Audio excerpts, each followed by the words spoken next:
tonight we have got Rosy Hardy, and Rosy actually did a webinar for us back in at some point during the year on geraniums. So we've had Rosy as a guest before, but we thought it'd be really nice to have Rosy join us just to have a chat about her nursery, her and Rob's nursery, and where they got started, how they got started, and you know, the ups and downs and the trials and tribulations.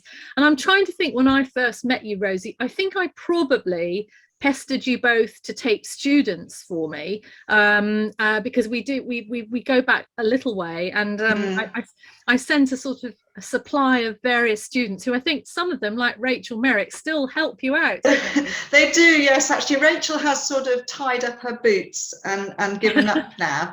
Yeah. But yes, we certainly had quite a lot, and people came and helped us at the shows, or came and helped at the nursery to learn about plant material, and it's been great, really. Yeah. Absolutely fantastic. And just to sort of locate, so people know where Rosy is, well, about sort of, I don't know, 45 minutes to an hour away from me, based in Hampshire, so not too far away, which is really handy.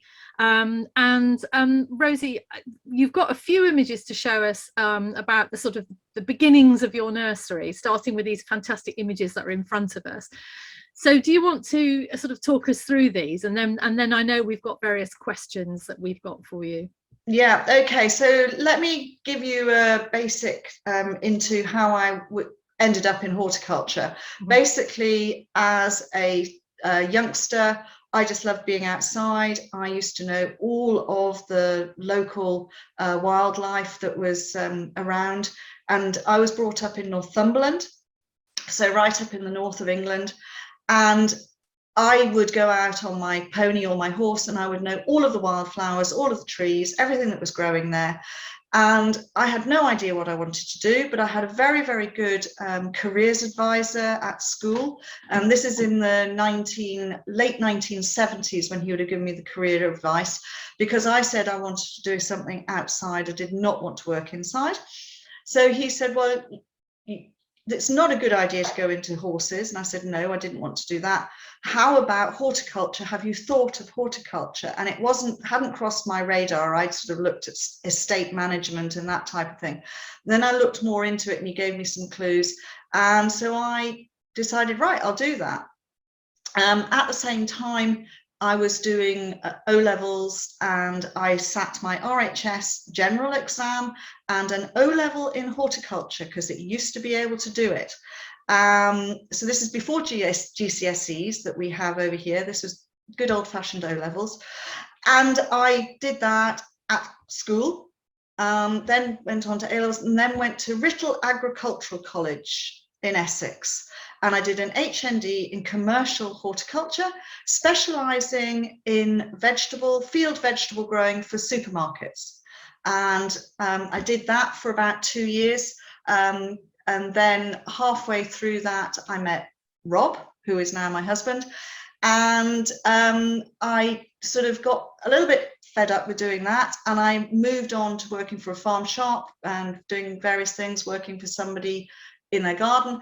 And then I started growing plants, and I started growing my own plants in my own garden. So the pictures you are seeing are a typical semi-detached house in a long row of all semi-detached, which had these huge big long gardens. So the picture's taken from halfway. So if you're looking at the house, that's halfway up to the house, and then if you turn around and look down to the bottom, that's the next view. They're 180 feet right the way down to the bottom, very, very narrow, and that's very typical of that style of house.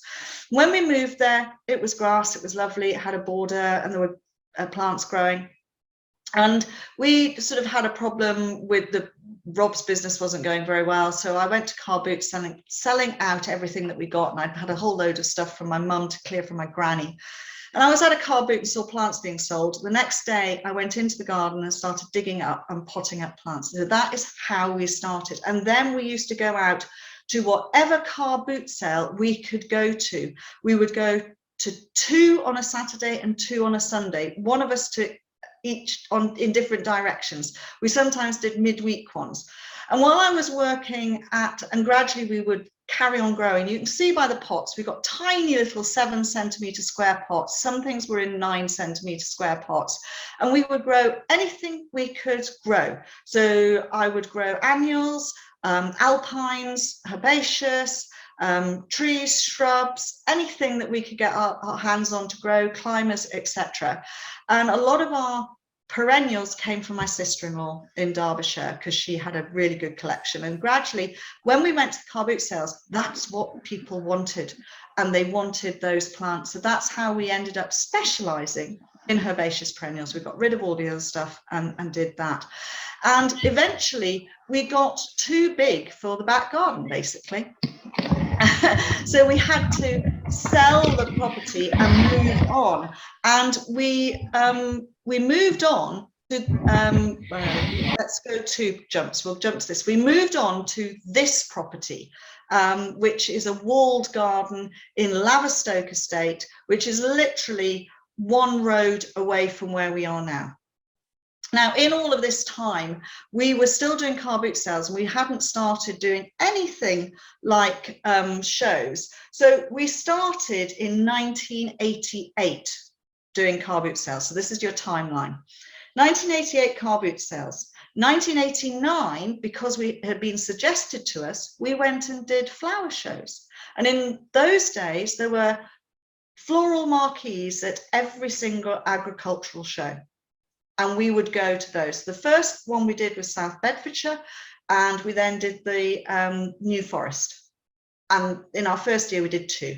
In our second year, we did 12, which was 1990, but a new show appeared on the scene in 1990 called Hampton Court Palace International Flower Show.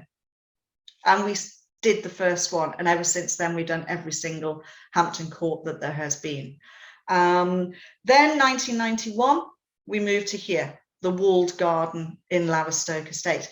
In the meantime, back up in Yorkshire, another little cottage industry garden was being done, and this was in my mother's garden in Yorkshire, and she had a small nursery doing all of the young stuff so that we could go up, bring it down when we didn't have enough room in our own back garden.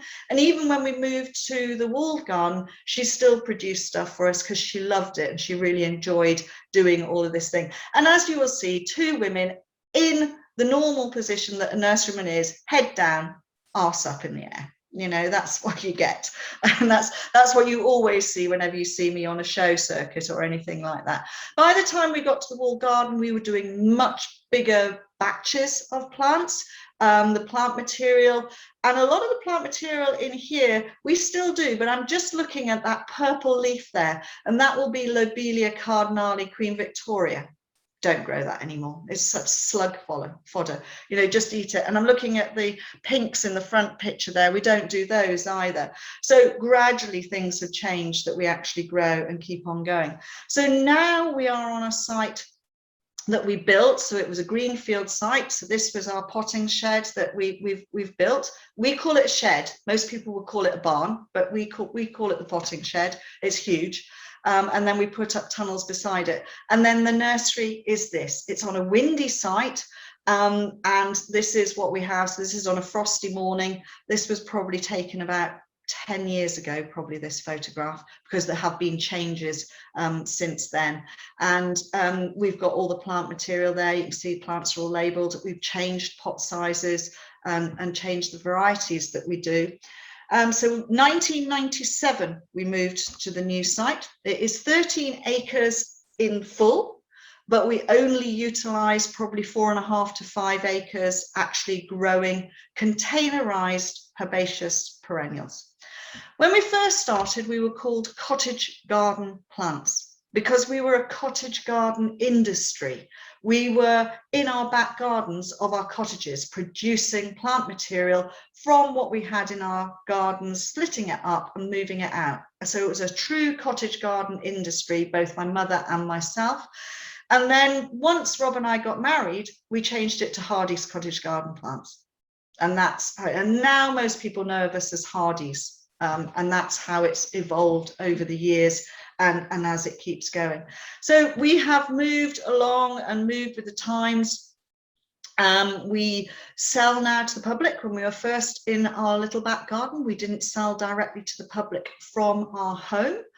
We went out to sell to people, car boot sales, shows. It was great advertising, really good way of keeping it all going. Then we had a move to this site, and even when we were at the wall garden, where we were allowed to get the general public, they were allowed to come and buy and pick their own plants from us, which was lovely. So we knew what they were wanting.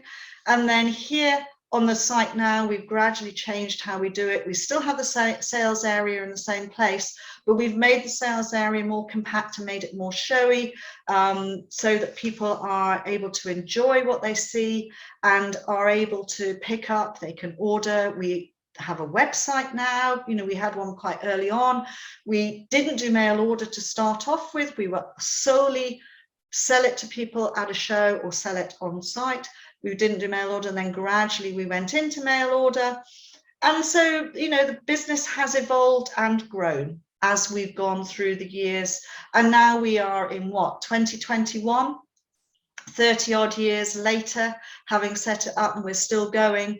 And we are now gone from being a nursery that was predominantly at shows, selling at shows with a bit of sale at home and a bit of sale on the mail order, to being predominantly mail order and sales at home with a small amount of sales at shows. And that's just how the things have turned around, with how the internet has worked through and has gone on in that format. And then changes in cycles of plants is another story altogether. And that's basically how it all goes on. Just trying to remember what my next picture was. There you go. That is where my mother's cottage garden is, and that's where the cottage garden style of planting has started off.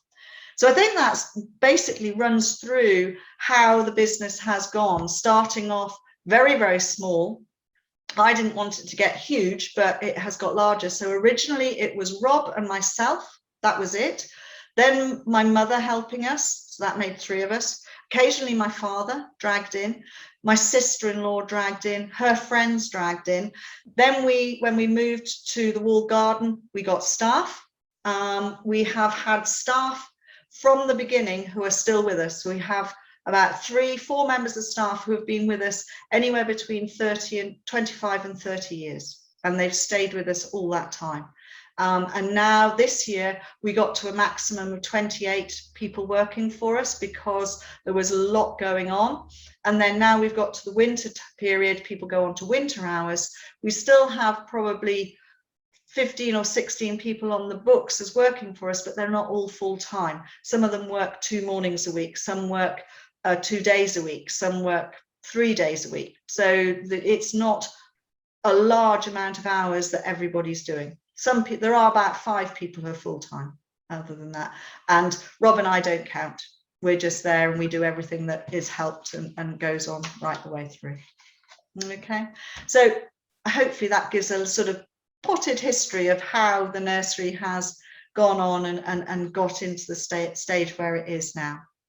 Fantastic. So, I mean, I can't believe that there was an O-level in horticulture. Was that particular to your part of the world up in Northumberland, do you think? Because I've not heard of O-level. Right, so yeah, so when you had to remember when the O-levels in that era, so we're talking about 1976 when I did my O-levels. It was actually 1977 when I'd failed most of them, and then I had to do some retakes and stuff that I then took the O-level.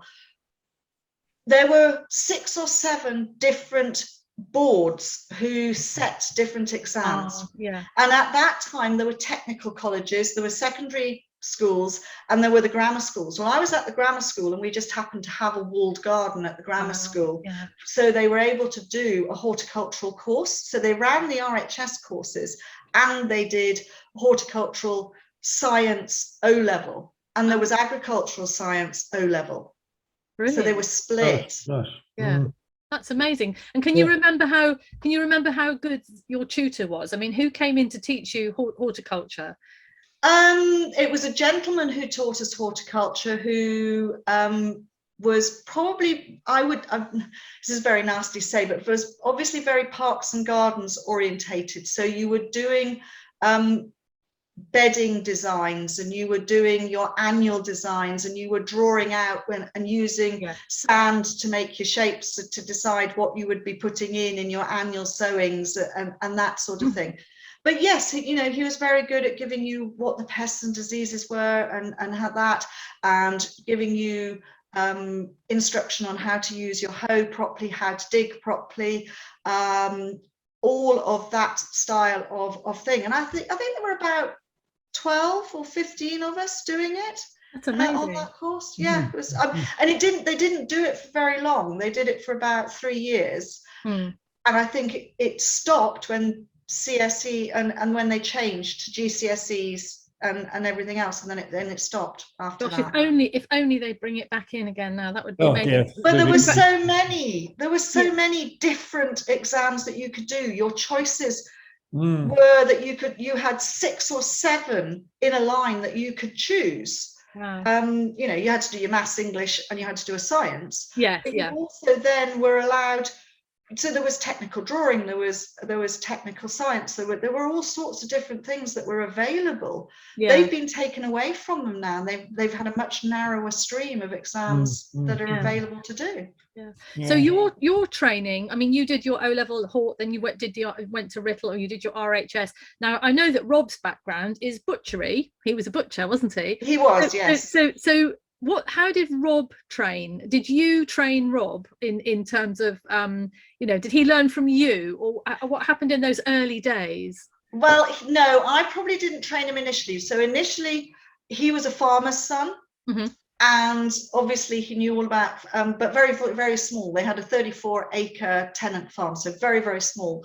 But they managed to raise a family of 4, and you know, they made a reasonable living off it. They were milking and they were doing other stuff. So he knew all about the countryside, hedge laying.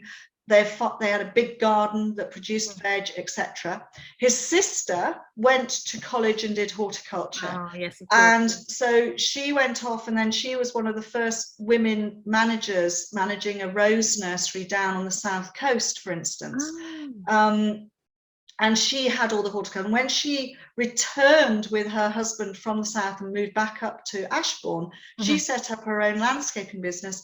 And when, unfortunately, her husband died very, very suddenly, Robert went in and helped her and helped to do landscaping. So he already had a knowledge of planting material, doing the rotivating and everything else that was required in that, and had a general oversight of what plants do, but he didn't know the specifics. And when we first started, the little bit that I missed out, we did landscaping at the same time as running the nursery.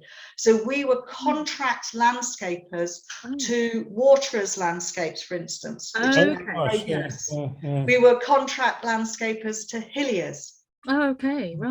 So we did either huge, big supermarket landscaping work, or we did tiny little garden landscape work, either laying, paving, planting. And a lot of it, because I knew the plants, we did a lot of soft landscaping for them. So I would be given the plans and we'd go and plant it all up. So he learned a lot from that as well, from the point of view of plants and where they went, and learning plant names, and then growing them ourselves and having to go out, and he'd listen to me saying what the plant was, how it grew, and then he'd learn from there. And how do you see that the industry's changed over those years, so to where you are now? I mean, what do you think are the sort of fundamental differences in running a nursery back then and running a nursery now?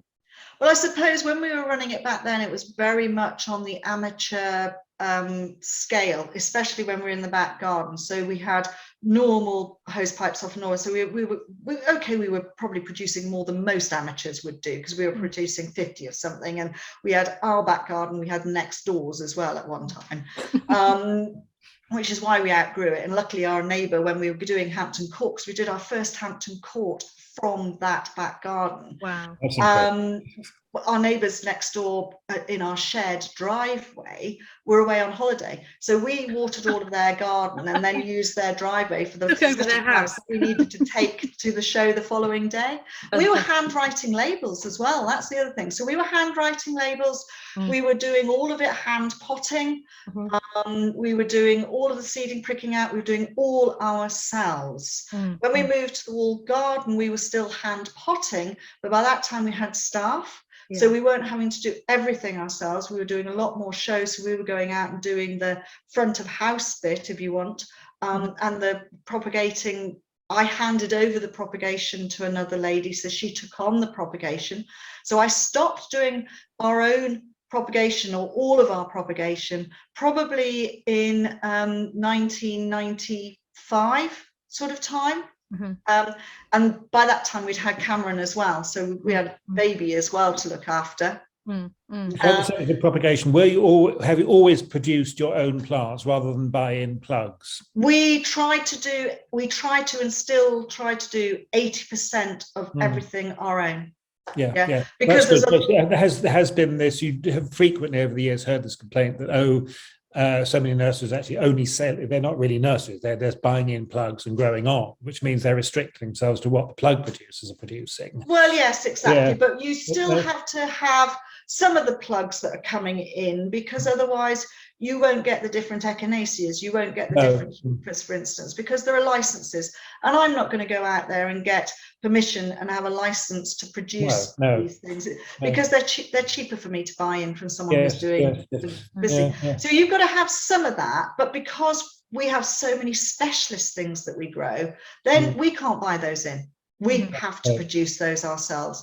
So we have always worked on about 80% of everything that we produce and sell is in-house produced. And then there will be the 20% that comes in. Very, very rarely do we have anything that comes in as a finished plant.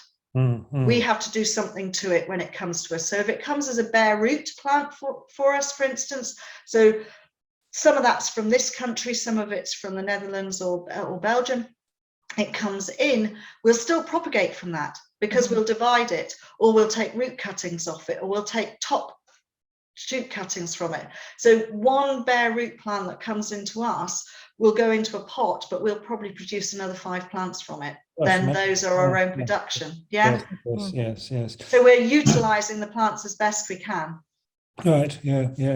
Thinking back to those shows, I mean, I think we must have met round about then, because I had a nursery in the sort of late 1980s to early 90s, and those shows, they were such a slog, wasn't it? I mean, a good one, there's that wonderful feeling of just packing empty crates back into the van. But if it had been a poor one, all of those plants have to go back in the van and then be reallocated their appropriate places back in the nursery. I mean, they're a very good way of getting yourself known, I think. But they are hard work. They are, and I think they're much more hard work if it's just one person doing it. You know, we now, you know, we go and do the big shows. So we do something, say Birmingham, for instance. So we can't do that daily run up to go and do the show. If it's somewhere closer, you can. So you've got to have somewhere to stay. You've got to do the display. You then got to have people to staff it. Now, most of our staff who are here on the nursery do not like going out to the shows. No. They'll go for 1 or 2 days. That's it. You won't get. We've got one girl who loves it, and she goes. So we have to have other people coming in to help. So you've got to organise all that as well. So it's not just putting a van load of plants together, putting on a display, and then selling.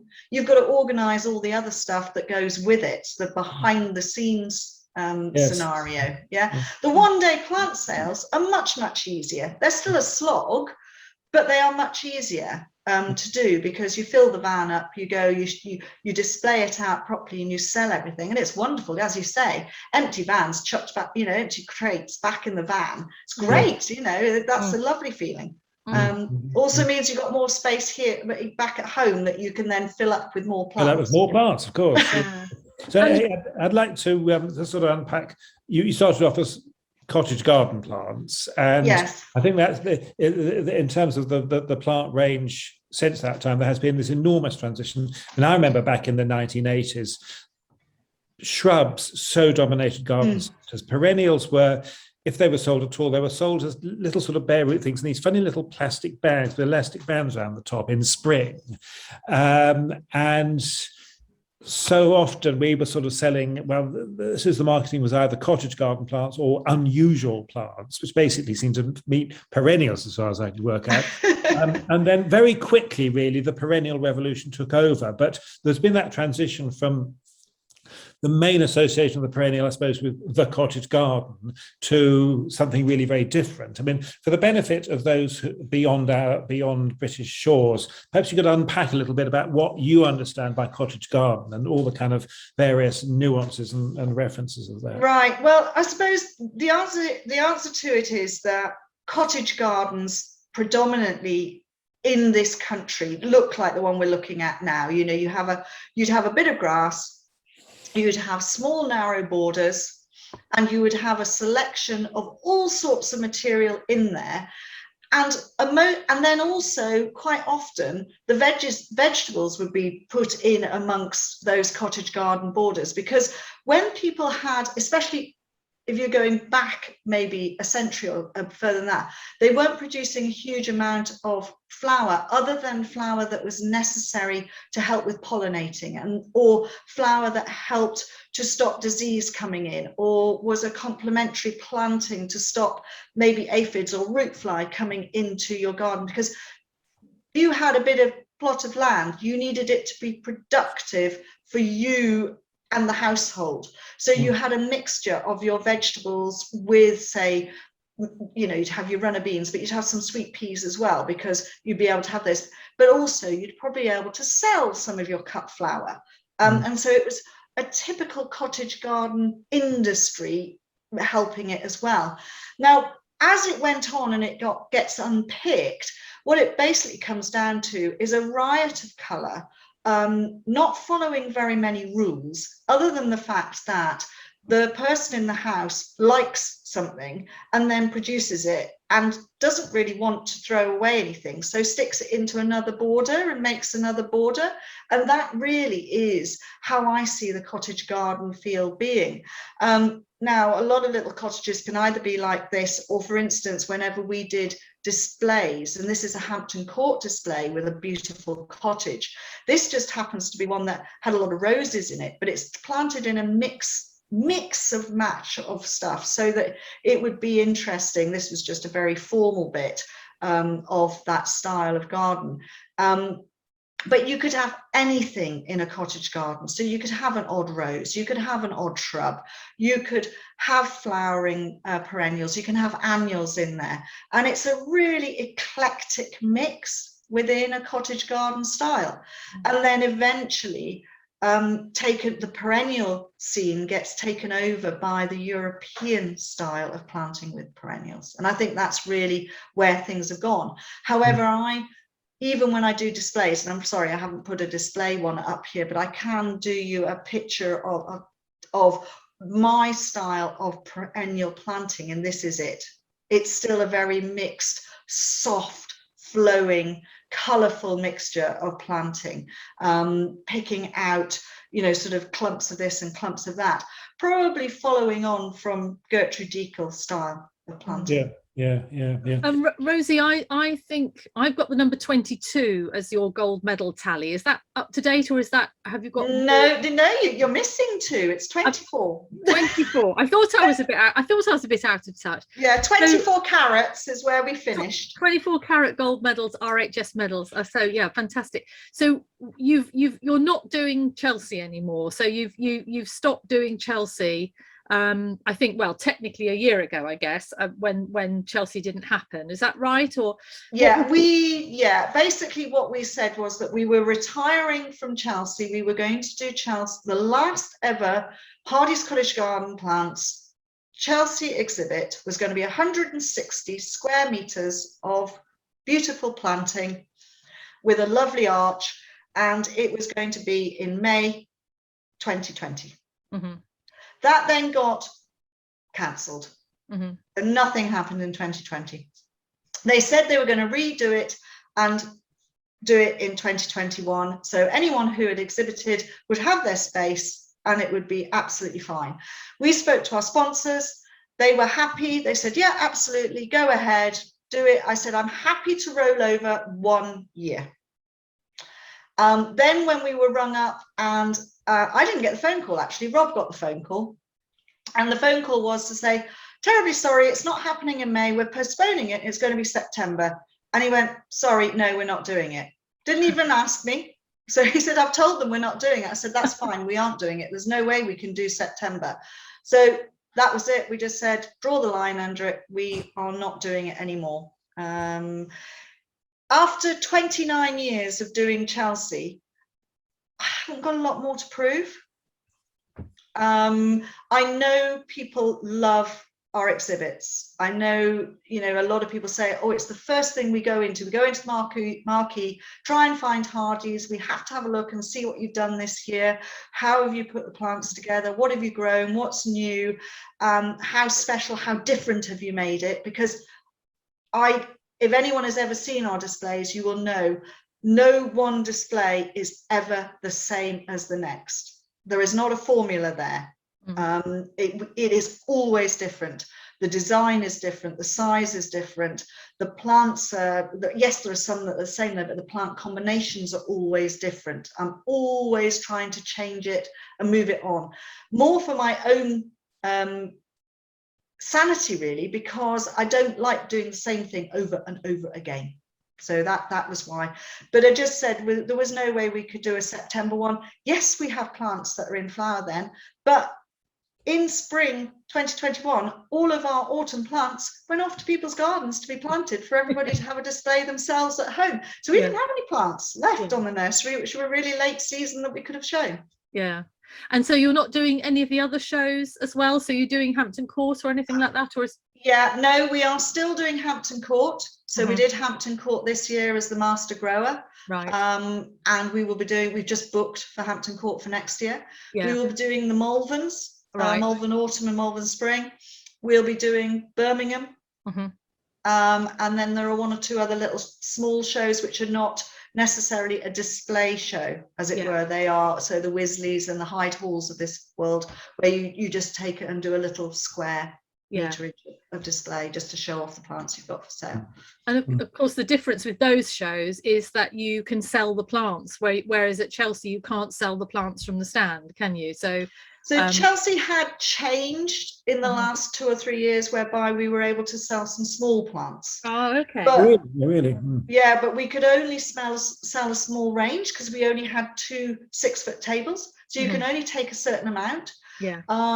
So we had to make a decision as to, yes, anything that we'd launched new, we would have that for sale for people to have. Anything that was a standard plant that was there, which everybody asked about, we'd have that. But then other stuff, they'd have to go to the website or come to the nursery and buy from there. At the end of the show, 50% to 60% of the show plants would be sold off at the end of the show, but 40% would come home because they probably were our only plants that we had or that were looking good, and they might have come from our propagation stock or from our show stock, which gets reused, repotted and used year after year after year. We have 2 plants. There was a hosta and another plant that we'd had from year dot that had been at every single Chelsea. Gosh, real veterans. Amazing. Not in a reincarnation, i.e. they'd been split up and moved on, but you know, it was from the same stock. Wow, amazing. Yeah, that final day sell-off at Chelsea, I always remember it's just being so completely mad.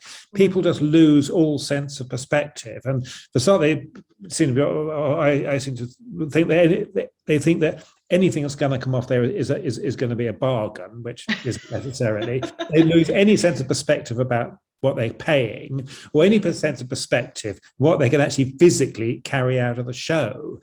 I mean, it's one big wonderful exercise in photography, I'm sure, to get all those people coming out of the show. Oh, it is. It's laying down with incredible. plants, invisible beneath remember seeing one poor person in a wheelchair being pushed along, completely invisible beneath delphiniums, and there's somebody in there somewhere. It's when you see them walking out with them and you follow them to Sloane Square Station and you see them trying to get down the stairs and then get on the trains with them, or they're stuffing them into these poor taxis who are sort of going, where are you going to put it? You know? Or the tube doors close on a delphinium like that. It is. It's absolutely mad. I mean, we were always very, very good and always sold and put ticket numbers on, and then had a queuing system and said we wouldn't do it as a bargain for all at the end of the show. It just wasn't worth it doing that way. Some people did, but no, it was much easier for us because we knew, and you always get people, oh, can I have that hosta? No, that hosta is 10 years old. You cannot have it. I remember all of that. Some people, it really, you couldn't say, some people were just, I mean, British good manners did deteriorate. Oh, completely. They just disappear, and they push and they shove and they pull stuff. I remember being at a NCCPG plant fairs, and they were really good back in the late 1980s. They were the top notch. You have to decipher that, Noel, for people who are abroad. So what top notch means the absolute best you can be. For some reason, the NCP National Garden Scheme. They're now called Plant Heritage. They were originally the National Council for the Conservation of Plants and Gardens. Take a breath. Plant Heritage is so much better branding, and they set up in the 1980s really about conserving plant cultivars and sponsoring the selection of a good selection of national collections, which we will be covering fairly soon, I hope. Anyway, they were organised in county groups, and these plant fairs were amongst really the very best in terms of the range of nurseries and getting customers. But I remember being one in Hampshire. I remember John Cook being there. It might have even been him selling it. It was the first time I ever saw Nautia macedonica, with that extraordinary colour. Is it pink? Is it red? And I remember these women in barber jackets, kind of, upper class women, basically kind of fighting each other over getting hold of it. All those handbags and things. Somebody's asking, how have you to plan how many and what kind of plants that you do for a display, I guess, for Chelsea, and then are you growing plants especially for Chelsea? So I suppose there's two things there. How do you go about putting a display together? So for ourselves, we will have X amount of stock that we will grow for Chelsea specifically. However, they can still come into flower before Chelsea, which means they go to Malvern. We're very, very lucky that we have another show that they can go to.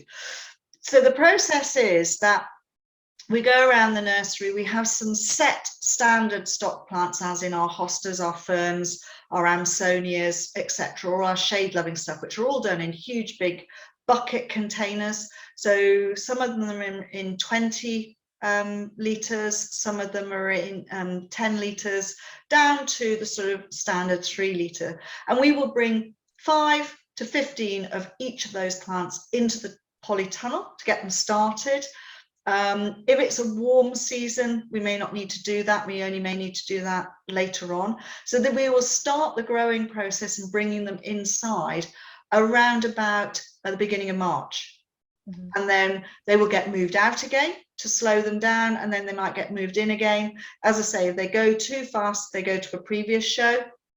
When we know the square meterage that we are actually planting up as the display, we then have our black crates, our wonderful black crates that the plants come in, which hold 6 3-litre pots. So you can imagine 6 3-litre pots in one of those black crates. So we know it takes 2.5 of those crates per square metre to put on the display. So if you work out 160 square metres and how many 2.5 times that is, that'll give you the number of crates of plants we need. However, the whole of that 160 square metres wouldn't all be plant material, so you have to take out the pathways, you have to take out the ponds. Yeah. And so it reduces it probably down to 100 square meters. So that will be 250 black crates of plants needed for that display, plus 10%. Yeah. And then even so, there will be a panic phone call on probably the Saturday. Hilary, I've got about 5 gaps. Have you got anything else? And then within the time of going to the show on the Monday and the plants arriving on the Tuesday to start putting them on, ready for judging on the Sunday, which is now on a Monday, plants have already been in the marquee for nearly a week. The plants at home will have grown on, and something that wasn't ready at the beginning will now be ready, and she can send me another 10 or 15 crates and I can finish the display off. And of course you would also have been growing on plants for various show gardens as well at Chelsea at the same time, wouldn't you? Yes, we would do. So we have a specific large multi-span tunnel that is only for show stuff. And that is a 30 metre by 30 metre, I think it's 30 metre by 30 metre multi-span tunnel. And we would grow in there both our stuff for show gardens. One year we had about 5 different show gardens we did. We did a few bits and pieces for people this year, which was panic ringing. Rosy, what have you got? We have already got 3, if not 4 show gardens that we're doing for next year. They're not the big ones, they're the smaller ones, but still a reasonable amount of plant material that we're growing. And some of that will be outside grown, some inside. But for the show gardens, it's all outside grown, and then theirs goes up a week earlier because they've got to be finished earlier than we have inside the marquee. So it's timing it and sending it up to them with the flowers just starting to open, knowing that they will be in full flower for when their garden is ready. And then of course a few years ago you were crazy enough to not only have the stand in the marquee, but you did a garden on Main Avenue as well yourself, didn't you? I did, yes. I think I was a little bit mad. You were absolutely totally mad. So the Main Avenue garden was basically done.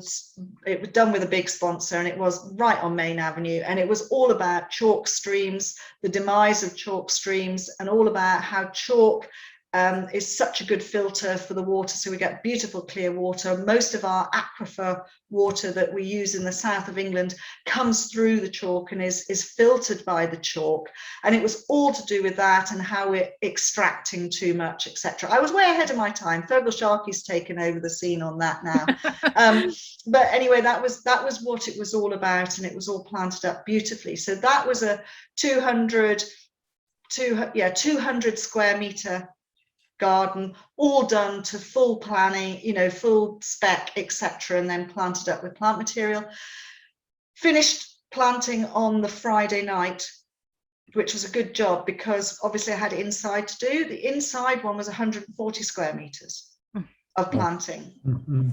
So I had to do that as well. And that started being planted on, Rob did all the hard landscaping on that, and I had to sort of go flit from one to the other. I was walking a long way because I was flitting from the garden. We'd asked them to put them quite close, but no, they put us on quite a far side of the marquee from where the garden was. So we were walking a long way backwards and forwards. So I'd do an hour on one, go off and do a couple of hours, then come back and check everyone was okay. In the meantime, if they had a problem, they'd ring me and say, Rosy, we need to know where this plant's going. What do you want doing here? This has happened.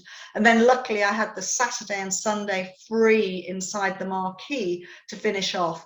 Then it was the latest I have ever finished a display inside the marquee. I was still in there at 10 o'clock. I could hardly read what I was trying to write on black labels to finish the labeling, and we had to get there very early in the morning on the Monday to get in there before, just check we hadn't missed any labels, and I still had to write a couple and do the deadheading and everything else. You were tempted to sleep under your display. I was going to say that would have been easy. I'm sure it does happen. Yeah, it does. Yes, there have been people who have been known to still be there first thing in the morning. Yes. Could I sort of move on to your, the range of plants you do? I mean, you have an astonishing 1,200 lines you sell, and you already mentioned one thing, the Lobelia cardinalis, Queen Victoria, that you no longer sell. I mean, there must be difficult decisions sometimes, but about numbers, but do you have any sense of, I mean, do you feel that you ought to be maintaining numbers of certain plants to sell, partly for sort of conservation reasons, or at the end of the day, does it all have to be a very hard-nosed commercial decision? No, it's not always a hard-nosed decision, which is sometimes causes a little bit of friction with Rob, because he would be very much saying, no, we've got to produce the things that we sell and we've got to have the numbers of those. Why are we only producing 6 or 12 of something that only sells 2 or 3? And it's those ones which only sell 2 or 3 that sometimes bring in the keen collector into the nursery, and then they see that we do something else. Because a lot of the little lines don't get onto the website. Oh, really? Oh, really? Yeah. Right. So there are things that never get onto the website, because if they go on the website, they sell out instantly. Right. And right. yeah, so there are nuggets that are here at the nursery. And there are also nuggets that are here at the nursery, which are things which look absolutely disgusting in a pot, but they're brilliant in the garden. And yes. I mean, that's interesting. It's because that again, I think it's been thinking back to the 1980s, 1990s, most of what we were growing then in terms of perennials was kind of earlier season stuff, particularly all the geraniums, which you did that wonderful webinar for us on. And then, but with the kind of continental influence and the adult influence, it's back again to September, October, and a lot of those things, those tall things, they are terrible to sell in pots, aren't they? They are. I mean, we do tall things. So we've got Leucanthamella, for instance, and we do Venonias, which are beautiful for this time of the year. But we try and have stock that was propagated, say, April time for sale, which means that they aren't as tall. So we'll have a display plant which is tall, and then you're selling someone a plant which is the best size to be putting into the garden, because at the end of the day, if you go and put the tall ones in the garden, you're only going to have to cut them down when you plant them, because that's the best thing for them. So the ranges have changed very definitely. It's quite interesting, because I'll go around gardens sometimes and go, oh, we used to grow that. Oh gosh, we used to grow that. Why don't we grow that? Oh, it didn't sell. So there are times when, yes, there is that. We've got to go, we're not growing that, we're cutting that line, it doesn't sell, it looks great, but it's gone out of fashion, for instance. And that happens. We create the fashions. So for instance, GM Totally Tangerine, as you can see in there, that's our fault. We put it out there. And it's a great plant, it works, and it does really, really well. Heucheras at the beginning of when we were the first people to do the first ever only Heuchera stand at Chelsea, years before any of the other specialist nurseries grew Heucheras. We were getting them all in from Dan, directly from him. We weren't going through the other areas. We were importing directly from the States with those and getting them in. So we have done various things, and we've seen whereby people have suddenly started. So we used to do grasses a bit, and then you suddenly had grass specialists. So we have kept small lines of those, but not gone for the whole selection. So we've selected things which are probably my personal taste. Let's put it that way. They're my personal taste of plants that grow well. And there will occasionally be things that we look at, and both Hilary, who's our nursery manager, we'll both look at things and go, God, really don't like that plant. And then we'll both go, it sells, it has to stay. Yes. And I know, Rosie, when you have some downtime, which is, there's not a lot of it, you like to go diving. But do you and have you ever gone botanizing? Have you been off on any expeditions to collect plants or look at plants? Did you ever have time to do that? I have done a couple. A couple of trips of that, and we have been lucky and been away and done various things. So I have been over to Portland, Oregon, and I've been to see Dan Himes. And while I've been over there, I've been off and walked and had a look at the wild vegetation, not brought stuff back, but seen the plants growing in the wild. And that's more what I enjoy doing. I don't necessarily want to be bringing stuff back, but I have gone and looked. So I have been to South Africa early on, probably 20 years ago, and looked at the Cape, for instance, and seen the daisy area there, and also on the Cape itself, all the different plant there. Been to Australia 3, 4, 5 times. And seen different plantings out there. So, and I did bring seed back actually once from there, or sent seed back. One of semi-aquilegia oziform, which is a plant we grow, which is a 2-tone semi-aquilegia, which originated in Europe, went out to Australia and was taken out there by a family. It grows out there in South Adelaide. And they then sent us seed. Also, a Juga australis, I got seed of that sent back over, and that's a beautiful plant, but it can't take our wet winters. So, you know, beautiful, but really, you know. So, and then been to New Zealand and seen all of those. So I do go, when I'm going off on big trips, I will look at stuff. I will take in where these plants grow in their natural state. And then more recently, been to Greece. And I've been over and seen Liberto and had 4 fantastic days with him. And that was just botanizing. We just got in the car and didn't stop. You know, we'd stop on a verge, look at plants, move, look at plants, get in, have a meal at 9 o'clock, go to bed, up at 6, off we went again, all over the place. It's just fantastic. And we managed to find 2 plants that he'd been wanting to find and didn't know where they were. So he was able to then geo-track them for himself, so he knew where they were. And that was fascinating. And most recently, I went on a hiking trip with the girlfriends, and we went to the southern Drakensberg, and we went walking, and we hacked we took everything with us, hacked up to the top, stayed in a cave, and we were botanizing on the way, and then going around and looking at stuff. Such a fragile environment, some fascinating plants. And then we moved from there to the top, into the Royal Natal Park, which was such a different area, and was such a shame to see they'd been taken over by bracken. And there was bracken just all the way up. Certain native plants were coping. And then once you got to a specific line, the bracken no longer lived. And then you got into the agapanthus, and you got into the other native plants that were in that area.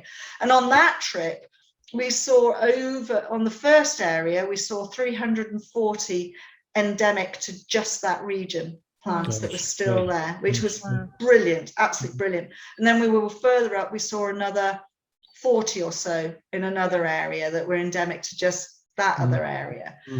So it was great to see. And yes, I love to see the plants. Even when I go off diving, and maybe, you know, I do Mexico, and I've been to Egypt, and I've been to Lanzarote, I will go off on walks when it's my downtime, and go off and walk and see what there is that's native, and just enjoy it. But I'm not someone who goes on holidays and goes to look at gardens. I want to see the plants in their nature, in their habitat, in the geology that they are growing in. So if you were talking to Rob and Rosy Hardy and giving them advice 30 years ago, they were starting up the nursery, what would you be saying to that young couple with all these wonderful ideas? What advice would you give them? Would you give yourselves? I would say stay small. Don't get into everything with having, I mean, I love all our staff, but running a business with all the staff and all the complications that come with it, all the red tape that comes with it, I would say, and we don't export, and I would definitely say don't export, because it's really, really difficult. Keep the importing to a minimum, because all of the new red tape and everything that's come in with the Brexit and all of the plant quarantining, plant passporting, it had to come. 30 years ago, I was saying, why are we not checking what plant material is coming into this country? I don't have a problem with all the phytosanitary and all of that is happening now, but we've shut the stable door after it's the horse has bolted. It's too late. I was saying we should be more like Australia from our plant, what's coming in, we should be more like that years ago.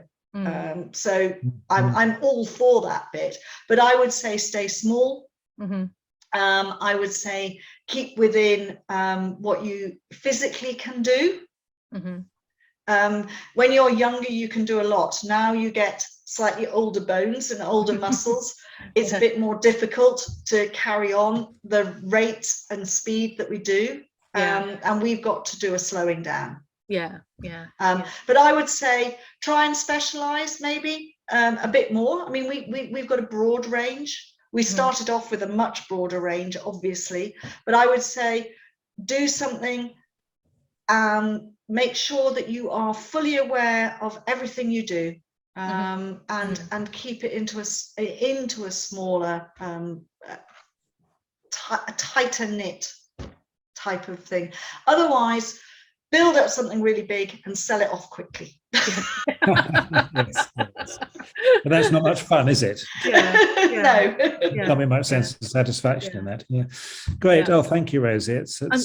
I've put your website into the chat box. It's hardysplants.co.uk. So if anybody wants to investigate and have a look, they can do, absolutely. And if anybody wants to know, this is my garden. It's a gravel garden, and that was actually probably taken about 8 years ago. It has changed since then. Some shrubs and trees have been moved, cut down. Oh, it's been fascinating, Rosie, to hear the backstory, because often when I hear you talk, it's about plants and specific plants, but it's really lovely to hear about the early days. And I was lucky enough to meet Rob's sister, and she was an incredible plantswoman, wasn't she? She was, absolutely. And you know, she did a huge amount for us for the business, because she had collected over the years. She was down in the south of England in the where are we talking, late 60s, early 70s, when all those great nurseries were down there. She met all these wonderful people, and she was given plant material by them. And so she took that and put it into her garden. She had a wonderful herbaceous garden with mixed shrubs and some really real oddities. And she would say to me, Rosie, you need to try this, you need to try this. And whenever she went round rare plant fairs, she'd buy plants for herself and one for us. Then she'd split stuff and say, she said, you really need to try this plant. This would work really, really well for you. I think people should see this plant. They should know about it. And that has been a mainstay, and she'll always be in our hearts. And she, you know, you always hear her talking to us, because unfortunately we lost her to cancer, and it, you know, it's a shame that she's not with us and enjoying her retirement and in a new garden, because she was planning on getting a new garden. No, but how wonderful to have the support from somebody like that as well. It's so important, isn't it? And it is, absolutely. Well, we've got lots of lovely comments, Rosie, and I'll copy these and send them to you. But Stephen Fairs, or Steph Fairs, sorry, is saying, fantastic, thank you. I've been buying your plants for the last 20 plus years. So that's brilliant. That's lovely to hear. Thank you. And also, I think for anybody who's, you know, in the south of England and not sure where Hardy's is, it's just off the A34. It's really, really easy to find. It's at Whitchurch in Hampshire. And you're also open at weekends, aren't you, Rosie? So we are, although we are just about to do our winter hours, so people need to look on the website and see what our times are. So once we get to the end of October, the weekends will stop, because at the end of the day, unless people know their plants, once we get into November, you're buying a pot of something that you know is going to grow, because it's got nothing there. You're just buying a root ball. So people who know what they are getting are fine, but if we get beginners in and they see dead plants, they go, what's this all about? So it's that teaching people, you know, plants do have to go dormant. And they're not only dormant in the winter, you can also have summer dormant plants. Fantastic. Oh, Rosie, thank you ever so much for giving Thank you, Rosie. That was good. That's okay, lovely. Thank you. And hope to see you before too long. And it's been a fantastic mainstay nursery for lots of us for a long time. So keep doing what you're doing. It's wonderful. We will do. Thank you. All right, Rosie, take care. And thanks everybody for joining us. Bye-bye. Bye.